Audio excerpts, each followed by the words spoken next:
د پیغمبر رحمت کې تاجر خپل حساب پیدا کړه چې کم سړی د تجارت زندگی کوي او په تجارت کې د صداقت او امانت خیال وساتي بس، او د خپل عیال نفقه په لاس په نظر کې چې بس د عیال نفقه ګټم.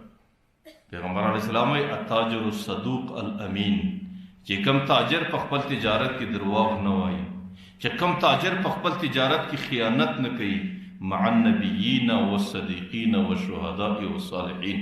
د قیامت میدان کې الله تعالی د انبیاء او د صدیقین او د شهدا او د صالحین سب کې پورته کوي.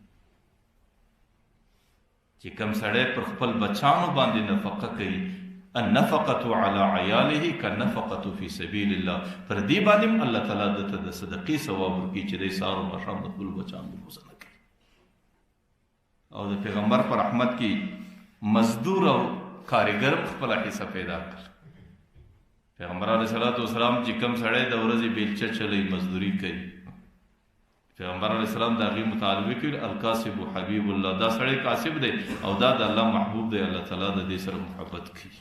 پیغمبر علیه السلام د یو صحابي سره روغبړ کوي، د هغې لاسونه ډېر کلک دي، ورته یې سړی د لاسونه دې ولې داسې کلک دي؟ ورته یې زه ټوله ورځ بیلچه چلوم، زه ټوله ورځ محنت کوم، زه ټوله ورځ خواري کاږم. پیغمبر علیه السلام بره پر دې لاسو باندې مچ کوي، ولې الله تعالی د دغه رقم لاسو سره مینه لري. ما درته ویل مزدور په مزدوري کې خپله د پیغمبر په رحمت کې خپله ونډه او خپله حصه لري.